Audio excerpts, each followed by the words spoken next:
Parks is the person we chose because she brought attention to the fact that black people were being treated unfairly in America. Rosa Parks was born on February 4th, 1913, and she grew up in Alabama. She did something that no one else was brave enough to do. She took action because things could not stay the way they were. From a very early age, Rosa Parks realized that not everyone was being treated equally. The white school was paid for by the government, while the black people had to build their own school. The black school was a lot smaller and less nice than the white school. Also, the white school had buses and the black school did not. She didn't ever fight it when she was younger. She just knew that it wasn't right. Later, she was married to Raymond Parks on December 18, 1932. Rosa's husband, Raymond Parks, was part of the Montgomery NAACP group, which stands for the National Association of the Advancement of Colored People. It was originally called the National Negro Committee and was founded in 1909. Rosa was the secretary of the Montgomery NAACP. One key event in the beginning of this conflict was on December 1st, 1955, in Montgomery, Alabama. Rosa Parks got on a bus and sat down in the front of the colored section of the bus. Then some white people got on and realized their section was full. When this happened, black people had to give up their seats. However, Rosa Parks did not. The driver said, "I'm going to have you arrested." When the police arrived, she was put in jail. When Rosa Parks was in jail, she was not very stressed out, but asked to make a phone call and for some water. She was told off. Rosa Parks then asked her escort, who was bringing her to a cell, if she could make a phone call, but did not receive an answer. The NAACP members organized a bus boycott right after hearing about Rosa Parks. While this was happening, Rosa was being escorted to her jail cell. Rosa Parks was put in a cell with two other women. One did not acknowledge her, while the other asked how she could help. Rosa Parks asked for a drink of water once again and got one from the tap.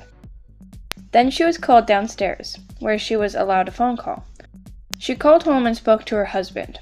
When she got back to the cell, the woman had found a pencil and some paper and wrote down her family contacts and names for Rosa. When Rosa Parks got out of jail, she decided that she would never ride another segregated bus again, even if it required walking to and from work every day. News about Rosa Parks' arrest quickly spread, and people all over the area were outraged. Rosa and Raymond, her husband, met with E.D. Nixon, who was a civil rights activist, and he told them that Rosa Parks could be the key to a much-needed change.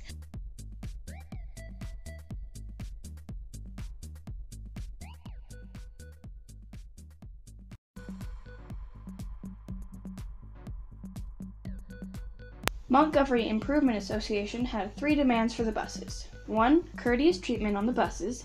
2. First come, first served seating, with whites in front and blacks in back. 3. Hiring of black drivers for the black bus routes. The city didn't agree to the demands. Rosa and Raymond liked the idea of a bus boycott act with Nixon. The Women's Political Council created 35,000 flyers to give school children about the bus boycott. The shortened version, written by a group of ministers, said, "Don't ride the bus to work, to school, or to any place on Monday, December 5th. Another Negro woman has been arrested and put in jail because she refused to give up her bus seat. Don't ride the buses to work, to town, to school, or anywhere on Monday. If you work, take a cab or share a ride or walk. Come to a mass meeting Monday at 7 p.m. at the Holt Street Baptist Church for further instruction." On the day of the boycott, there was more turnout than anyone had expected. The day of the boycott was also the day of Rosa Parks' trial.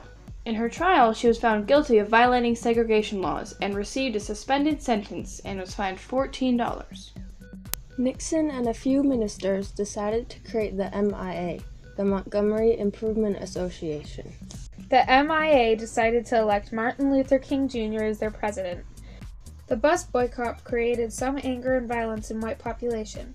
Because of this, Nixon and King lost their homes due to bombing. But the boycotters did not stop. Eventually, peaceful protests and marches were organized against segregation. Rosa participated in the marches. One time she was pulled out because she wasn't wearing the correct clothes and they didn't recognize her. When she went to the sidelines, she was spotted by one of the marchers who knew her, and she continued marching. There were lots of people marching for freedom and civil rights because they wanted equality.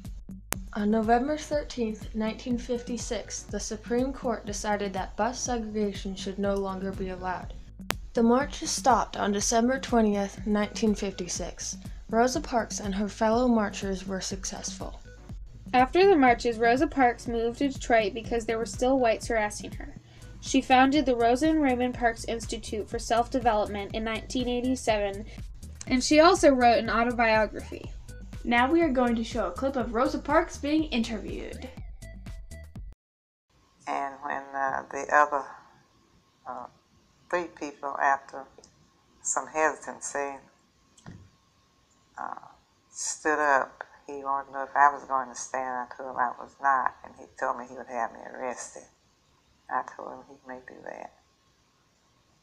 It was put in the paper that I had been arrested, and of course there were people, Mr. E.D. Nixon, who was the legal redress chairman of the NAACP, the Montgomery branch of the NAACP.